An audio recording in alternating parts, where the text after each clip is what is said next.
Chapter 4 www.agentlemannevertells.webs.com was much like its fellow sites, but one page caught Sian's eye. Just ask us. It was like the page Tim had built into the B&B's website, a clever program that used past answers to answer new questions. If there was no answer to the new question, then the program told the visitor that someone would get back to them ASAP. Then the question could be answered by a human, the new answer joining its stablemates in auto-answers to help answer future questions asked. Sian clicked on the page and a comment box opened, so she, emboldened, went for it. Hello, I have a friend who has some amazing sexual adventures and I wouldn't mind a few of my own, but I am shackled to my job and circumstances, so I have no time for one man, let alone a whole rugby team of them. I could go down my local village pub for a quick leg trembler, but the problem with that is it would cause so many problems you have no idea. So I read an article on services like yours and I thought, hello, now there's a solution. But I take it you don't cover rural Wales. Sian, surprised with herself, felt a lot better offloading to some random computer program. That'll be a laugh for some customer relations person tomorrow morning, she thought, and went to turn off the laptop. But then it pinged. Sian looked down and a message board had opened in the corner of the screen. And M. Llewellyn 247 had messaged her via the site. Sian, with a shaking finger, clicked open and read the message. Perhaps I can help. What part of rural Wales are you in? Sian thought for a moment. This is either a good AI or a real human is there at this time of night. But there was only one way to find out, so Sian replied. I'm about 15 miles north of Swansea. I assume that's way out the way for you. Most of us work in the southeast of England, around London and some of the other big cities. A few guys will travel, but the distance is reflected in the price. Normally I'm the same, but it so happens I have some unrelated business in the Swansea Valley, near the National Showcases and Primate Rescue Centre, so I'm not charging travelling expenses. Sian was now worried that this M. Llewellyn 247 had some sort of spyware and was looking at her right now on the webcam. Sian had a talk to herself. Wind your neck in, you're being paranoid. The laptop is too old to have a built-in webcam, you silly cow. Sian decided to reply. I'm not far from there. Have you used our services before? No, I have not. This is all new to me. I'm not sure where to go from here, to be honest. I thought as much. Look, we here are about you. I'll be in your neck of the woods in a fortnight. Have a think about it and look me up on the website if you want. I am at www.gentlemannevertells.com/M. number 247. No pressure though. My name's Mark. Thank you, Mark. I really appreciate that. I'll think about it. No worries. You have a good night.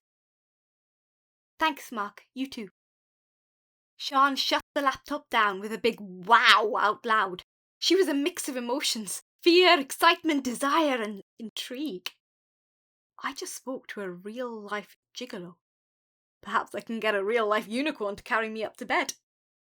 Sian thought she must be going crazy talking to herself, a habit she'd picked up over the past few years. She remembered what Emma had said on catching her doing it once.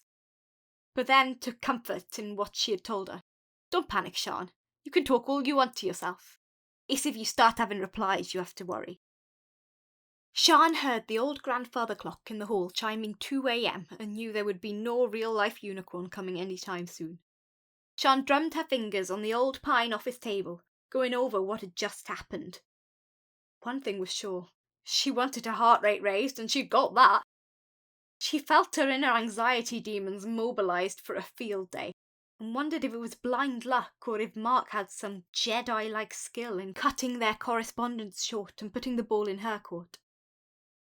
Her rebellious side was telling her to fire up the laptop to look at Mark's profile, but her exhausted body pulled rank. A coachload of Americans was coming in from Cardiff Airport on a tour of Europe, the East Pine non-denominational church from the small town of Lewiston, Idaho. The day ahead was going to be long and busy, but would be a lot harder with a hangover. By mid-afternoon the next day, With gallons of water from the Holy Spring, Mam's idea to get the little bottles for guests to fill had been very popular. The members of the East Pine non-denominational church, full of tea and Welsh cakes, left with their thanks ringing in her ears. Sian had begun the great post-American visit clean-up, with freed mental space to think of something other than meeting the needs and wants of the good people from East Pine non-denominational church as her rebellious side pushed Mark into her foremind. Sian went into autopilot with the tasks required and started to mull over the exchange of messages with Mark. Although at the time she was running on drunk logic, one of Emma's self-declared downfalls, along with her many "what was I thinking" statements, she would often complain. Sian felt her drunk logic rant in the comments box on Mark's website was quite sound. However, in the cold light of day, her rebellious side's case for using Mark's services had competition from her cautious side. Her cautious side made a good case, the waste of money, the danger of strange men from the internet and getting caught. But her rebellious side would not go without a fight. Remember the butterflies of excitement? You had an adventure here in the office. Okay, a small one, but it's what you wanted. And, good girl, you were in control. Sian's logical side stepped into a referee role, siding with her cautious side. Her logical side suggested chalking last night up to experience. Sian decided that she would do what they used to do in that old darts-based game show Dad loved, that she would watch with him on a Sunday after chapel. In the show, what was it called?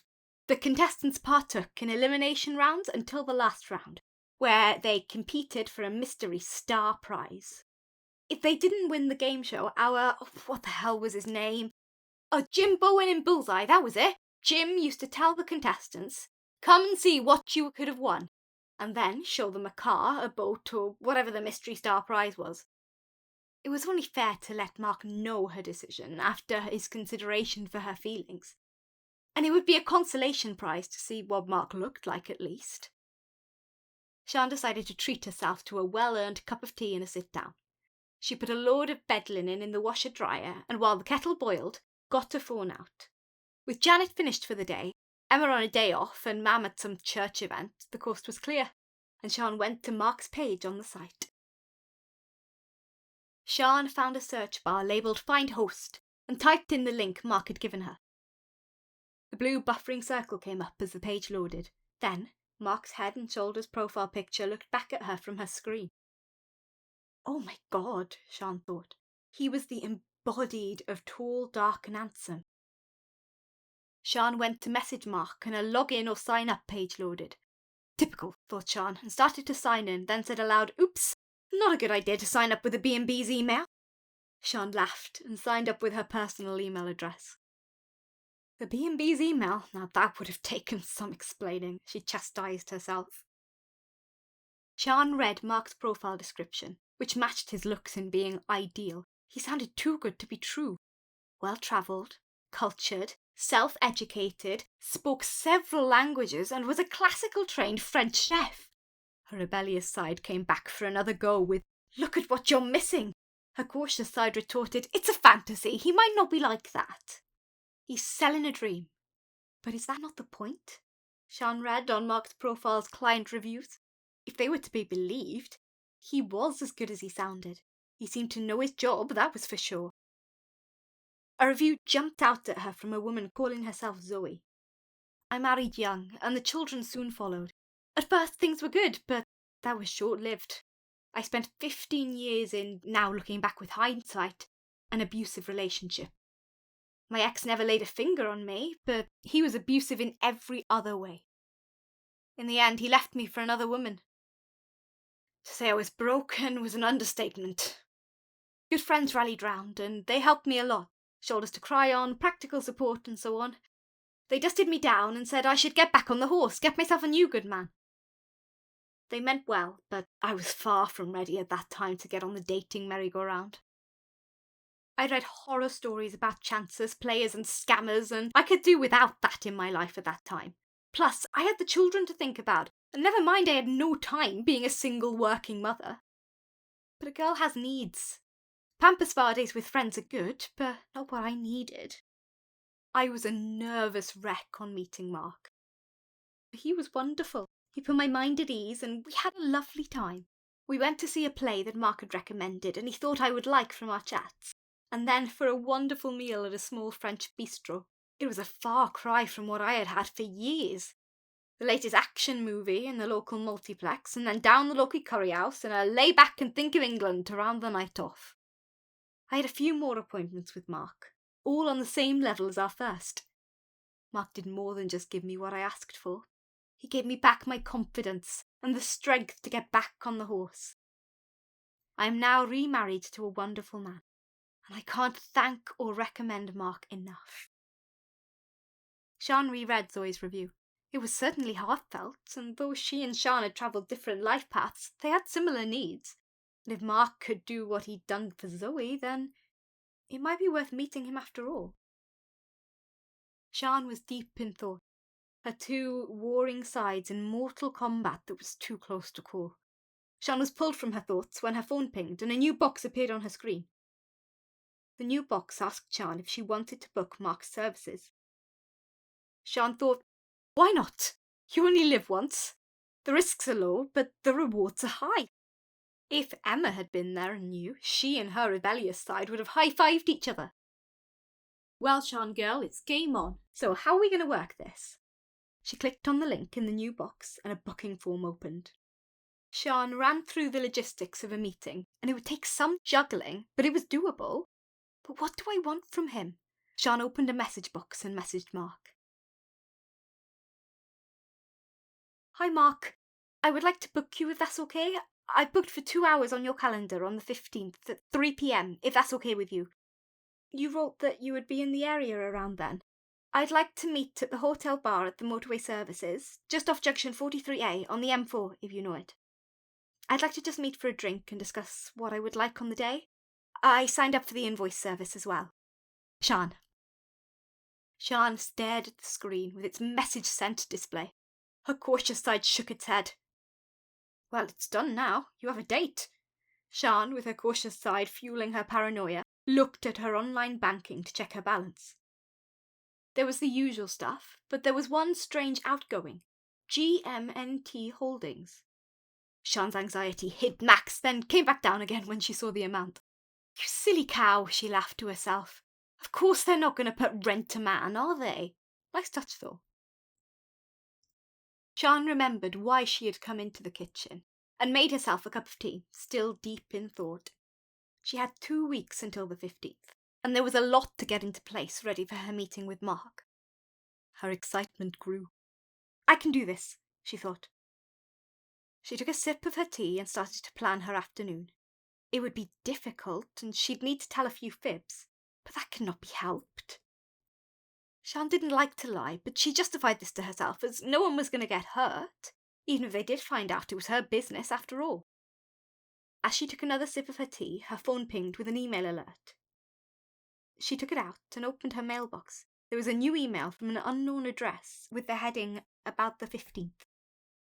Sian opened the email and read, Hi Sian, the 15th is fine, and I know the location you'd like well. I look forward to meeting you, and we can discuss how we can move forward from there. Any problems, you can email me or ring me on 08456 485 9644, or contact the website in the small print at the bottom of the email. Mark. Her anxiety hit max, then came back down again. Of course he's going to have your email address. You signed up to his website, for crying out loud, woman. You've got to stop being so paranoid. If you're hitting the roof with emails and bank transfer listings, what are you going to be like on the day when you meet him? Sian heard the washing machine moving into the fast spin part of the cycle and knew it would not be long before the linen would be done and ready for the dryer. Sian threw the last few mouthfuls of the now cold tea into the sink and prepared to go and see to it. But her old friend Paranoia had once more tripped up the roof for her. What must he think of me with discuss on the day? I want something so bad and weird I can't even put it into an email. Well, it's too late to go back now. But what do I want? Well, I do have a fortnight to decide. I'll let him know I'm not a crazy lady on the day.